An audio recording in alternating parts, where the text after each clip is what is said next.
सर्वधर्मान परित्यज्य मामेकम शरणम ब्रज तो हम त्वाम सर्व पापेभ्यो मोक्षयिष्यामि मा शुचा।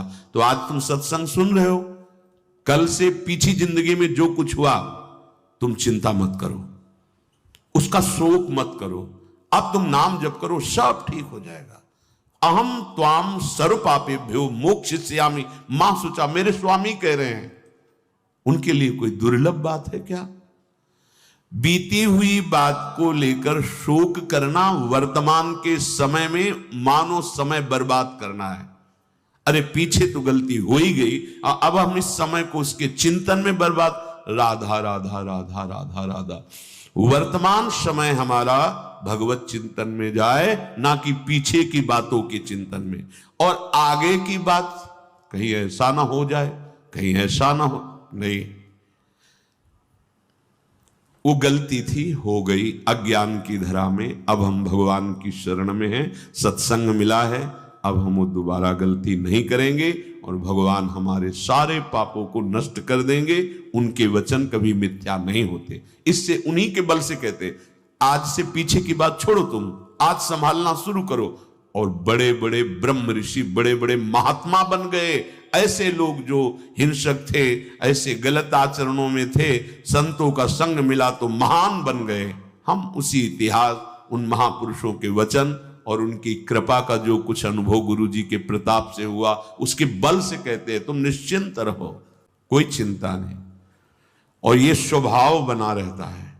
जैसे हमें कभी किसी ने कहा है कि अमुक जगह बड़ा भय है, उधर मत जाना, सच्ची मानना हम रात्रि वहीं व्यतीत की है। फिर अगर हम भयभीत हो गए तो भरोसा क्या, हम देखेंगे उस भय को और देखेंगे भय रहित करने वाले प्रभु की कृपा को। जैसे हमें कहा उस खंडहर में मत जाना, गंगा किनारे, जिससे वहां भूत जो है रहते हैं और बहुतों को पटका है, आप वहां मत जाना। तो हम कहते हैं हम भ्रमण करते हैं, नहीं जाएंगे, उनको संतोष के लिए, क्योंकि संत महात्मा और खसक लेते हैं और वहीं जाके लेटते हैं, बैठते हैं, देख कहां कुछ चलाए। कौन ऐसा त्रिभुवन में है शक्तिशाली जो हरि के दास को भयभीत? उस समय बच्चा थे, त्यारा से निकले, पूरे जीवन ऐसे गंगा किनारे तो 100-100 कदम पे लाशें से। अब तो बड़ा शासन हो गया, पहले तो गांव के लोग ऐसे ही प्रवाहित कर जाते। वहां 50 किलोमीटर से आ रहे तो लकड़ी और कंडा कौन वहां ले, वहां तो बस ऐसे रज बांधी कपड़े और प्रवाहित करके छोड़ दिया। और ऐसे ऐसे कुत्ते चीथ कर खाते रहते। कोई भय? भगवान का भरोसा तो भय नहीं। भय तो तब होता है जब तुम्हें अपना भरोसा है, जब भगवान का भरोसा तो कभी भय नहीं। बड़े बड़े भय के अवसरों पर भी, दिन की बात है, दिन की, बड़ी मस्ती से गंगा किनारे एक छोटी छड़ी रखते थे, चले जा रहे थे, बगल में एक लाश को 8-10 कुत्ते खा रहे थे, बड़ी शांति से खा रहे थे। हमें कोई भय नहीं लगा। हम जो ही 100 कदम आगे निकले तो जैसे काल उन पे सवार हो गया हो, एकदम जोर से आवाज करते हुए दौड़े। जब देखा कि 10 हैं तो हम भी दौड़े आगे के लिए। हम इधर आगे के लिए दौड़ रहे हैं, उधर नाविक कोई बांस की बल्ली बड़े लिए, वो नाव खींच के लाया, वो हमारी तरफ दौड़ा। बस नजदीक ही पहुंचने वाले थे कि लंबा बांस उसका प्रहार करना शुरू किया। और बाबा होश में, ये लाश खाने वाले कुत्ते जिंदा खा जाएंगे, ये कौन है ये? हमें क्यों परवाह? हमने देखा कि वो नाव रफ्तार से ऐसे बांस बल्ली से लाए और कूद पड़ा दौड़ के। कौन है? हमारा कौन था वो? मेरा प्रभु था, बैठ गया उसके अंदर, चल रक्षा कर चल के। हमारी इतनी बड़ी छड़ी थी कि बोले से, अरे डर नहीं, जहां कहीं डर। जब इधर से आरती श्री जी की शयन की हो जाती 9-9:15 बजे, उधर कभी कभी वो कृपा करके ले जाते, आए चलो क्यों मांगोगे, हमारे घर पालो। चल पाके आ रहे थे मस्ती से, तो रात्रि हो गई। एकदम जैसे पालतू को तो बड़ा वाला एकदम हमारी तरफ दौड़ते हुए ऐसे अकेले ऐसे एक बालक आया, एक ईंट सीधे ऐसे हमारी को करते वापस। हमने कदम कदम पे देखा है कि मेरे प्रभु कोई ना कोई रूप लेकर के आते हैं और हमें निर्भय करते हैं। अगर आप अपनी कि आप संभाल रहे हैं लाठी तो बात अलग है, अगर आपको ये है कि तो बस फिर देख लेना, भय नहीं, भक्त के हृदय में बड़े बड़े भय के अवसर आए हैं, जहां देखा है निर्भय करने के लिए हरि कोई न वो चतुर्भुज रूप से नहीं आए। हाँ, वो ऐसे लीला बिहारी की पहचानना मुश्किल हो जाएगा, वो है वही, दूसरा नहीं। भय नहीं, भक्त शरणागत के हृदय में भय। अगर भय है तो अभी शरणागति में कच्चाई है, अभी पक्का है, अभी पका नहीं। अब वो कभी तुम्हारे जीवन में घटना नहीं घट सकती जो प्रभु के विधान में नहीं है, इसलिए तुम्हें शोक नहीं करना। भक्त निशोक होता है, पीछे की बातों को लेकर शोक नहीं करना, और आगे कहीं ऐसा ना हो जाए इस बात के लिए शोक नहीं करना। अब वही होगा जो हरि ने विधान रच रखा है, और उनका विधान परम मंगल करने वाला है, इसलिए शरणागत भक्त सदा निशोक रहता है, निश्चिंत, निर्भय, निशोक। अब निशंक होना, कभी ये अपने ऊपर संदेह नहीं करना। भगवान ने स्वीकार न किया होता तो भक्तों को संग न मिलता, सत्संग नहीं मिलता।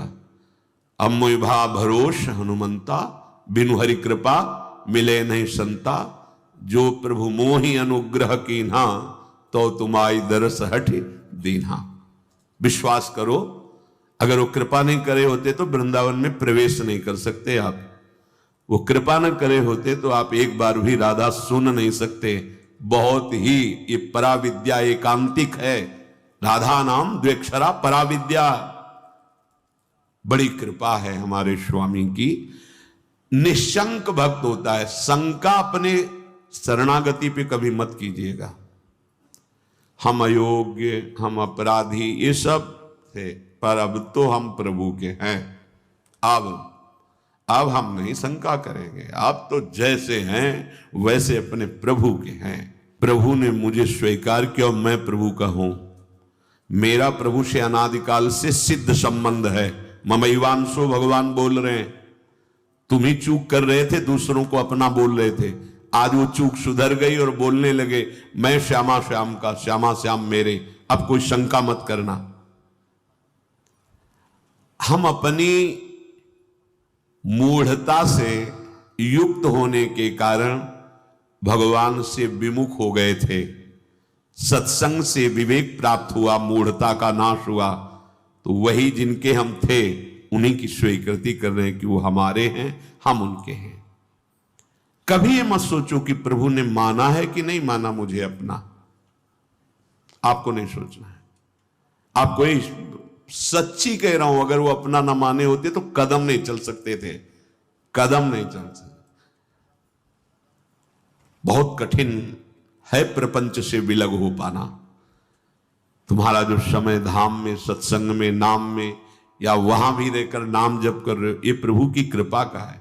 हरिवंश कृपा हरिवंश कहें, जेई नाम तेई कृष्ण। अगर कृष्ण कृष्ण बोल रहे हो तो कृष्ण स्वयं नाम रूप से तुम्हारी जिह्वा में विराजमान। राधा राधा राधा तो स्वामिनी कृपा करके नाम रूप से तुम्हारी जिह्वा पे विराजमान है। भगवान अब चाहे भी अलग करना तो मुझे अलग नहीं कर सकते। एक ठसक लाओ, बेपरवाह हो जाओगे। भगवान भी चाहे तो अब ऐसी समर्पण वृत्ति होनी चाहिए। आप क्या करोगे? शरीर को दुख दोगे, अपमान करवाओगे, क्या करोगे? भगवान क्या करोगे? अगर यही करोगे तो ये तुम पहले ठान लिए, नारायण अति कठिन हरि मिलन की बाट, या में पग पीछे धरे प्रथम शीश दे काट। मरो रे जोगी मरो, मरनो है अति मीठो, ऐसे मर के देखो जैसे गोरख मर दीठो। हम तो जिंदा कब हैं? हम तो आपके प्यार में, आपके प्रेम में सर्वस्व समर्पण किए हैं। देख लो, अब होली खेलो हमारे संग, होली खेलो। जैसे मनावे वैसे बर्ताव करो, मैं आपको नहीं छोड़ सकता। अब वैसे स्वभाव है, हम विषयों को नहीं छोड़ पाए तो गुरु कृपा से आपको पकड़ने की चेष्टा की, पकड़ लिया। राधा राधा राधा, अब नहीं छोड़ूंगा, चाहे जो कुछ करो। गले पड़ गए आपके, आप किसी और की तरफ देखो, आप सब पे कृपा करो और हमको दुत्कारो, हमारा अपमान करवाओ, हमें दुख दो, फिर भी मैं आपको नहीं छोड़ूंगा। एक बार बाजी अपने हाथ में आ गई, अब जीतेंगे जीतेंगे, पक्का जीतेंगे। क्या करोगे? दुख तो वैसे ही भोगते चले आ रहे हैं, जलते तो वैसे ही आ रहे हैं, भोगों के लिए ठुकराए गए, अपमान सा, फिर भी भोगों की तरफ भागे। हमारा स्वभाव ऐसा है। देखो समझो, हरि से कह रहे हैं हमारा स्वभाव ऐसा है। अरे हमें ठोकरें लगाई गई पर निंदनीय भोगों को नहीं छोड़ा, उन्हीं की तरफ भागे। तो आप तो बंद नहीं हो, आपकी तरफ भाग रहे हैं। आप ठोकर लगाओगे तो आपको कैसे छोड़ देंगे? ये बात अंदर बैठा लो। हमारा स्वभाव है प्रभु, आपका जैसे स्वभाव है ना, वैसे हमारा भी स्वभाव आपकी रचना में है कि अगर हम निंदनीय नशा करने लगे, निंदनीय भोगों को स्वीकार किया, तो पिटने पर, अपमानित होने पर उन्हीं भोगों की तरफ भागे, वापस नहीं लौटे। आज गुरु कृपा से आप की तरफ चलना हुआ तो हमारा वही स्वभाव रहेगा। अब ठुकराओ, अपमानित करो, दुख दो, पर हमारे कदम आपकी तरफ ही बढ़ेंगे, क्योंकि पहले से हमारा यही स्वभाव रहा है अनंत जन्मों से। पकड़ो इस बात को। लेकिन ऐसा नहीं होता। प्रभु की तरफ से जरा भी प्रतिकूलता का भास मात्र हुआ कि हम अंगुली उठाने लगते हैं कि भगवान कैसे हैं, क्या कमी उनके पास थी, उन्होंने ऐसा क्यों नहीं कर दिया। अरे वो सर्वज्ञ सर्वशक्तिमान वही विधान करेंगे जिससे आपका परम मंगल होगा।